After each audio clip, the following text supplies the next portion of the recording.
Producers association തെരഞ്ഞെടുപ്പിൽ നാമനിർദ്ദേശ പത്രിക തള്ളിയതിനെതിരായ സാന്ദ്ര തോമസിന്റെ ഹർജി തള്ളി. എറണാകുളം സബ് കോടതിയുടേതാണ് നടപടി. സാന്ദ്ര തോമസിന്റെ വാദങ്ങൾ വ്യാജമെന്ന് തെളിഞ്ഞതായി നിർമ്മാതാക്കളായ ജി സുരേഷ് കുമാറും ലിസ്റ്റിൻ സ്റ്റീഫനും പ്രതികരിച്ചു.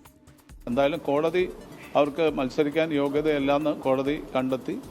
അത് വളരെ നല്ലൊരു ഞങ്ങൾ പ്രതീക്ഷിച്ചിരുന്നത് ഒരു വിധി തന്നെയാണ്. അപ്പം നമ്മൾ റിട്ടേണിംഗ് ഓഫീസറെ വെച്ചിട്ടുണ്ടായിരുന്നത് അത് പാടില്ല എന്നുള്ളത് അതും തള്ളി.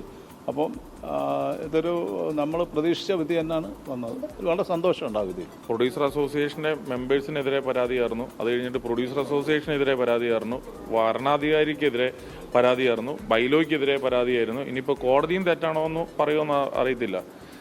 എന്തെല്ലാം ചീപ്പ് ഷോകളാണ് കാട്ടിക്കൊണ്ടിരുന്നത്. ആൾക്കെന്തോ ഫ്രസ്ട്രേഷൻസ് വന്നതെന്നോ ഞങ്ങളുടെ ഒരു പൂർണ്ണ വിശ്വാസം. അല്ലെങ്കിൽ ഇങ്ങനെ എല്ലാവർക്കും എതിരെ തുറന്നടിച്ചിട്ട് ഇങ്ങനെ പറയേണ്ട ഒരു കാര്യമുള്ള കേസല്ലല്ലോ.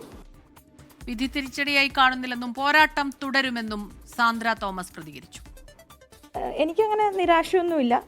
കാരണം ഞാൻ നേരത്തെ തന്നെ പറഞ്ഞിരുന്നതാണ്, എല്ലാം കൊണ്ടും പവർഫുൾ ആയിട്ടുള്ള ആളുകൾക്കെതിരെയാണ് എൻ്റെ യുദ്ധം. അപ്പോൾ അതുകൊണ്ട് തന്നെ എല്ലാ സൈഡിൽ നിന്നും നീതി കിട്ടും എന്നൊന്നും ഞാൻ പ്രതീക്ഷിക്കുന്നില്ല.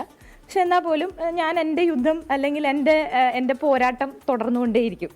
നിഷ്പക്ഷമായിട്ടുള്ളൊരു ഇലക്ഷനാണ് നമ്മൾ ആഗ്രഹിക്കുന്നത്. നമ്മൾ ഇലക്ഷൻ നടത്താതിരിക്കാനല്ല നോക്കുന്നത്. ഒരു നിഷ്പക്ഷമായിട്ടുള്ള ഒരു ഇലക്ഷൻ നടക്കണം എന്ന് മാത്രമാണ് ഞാൻ ആഗ്രഹിച്ചത്.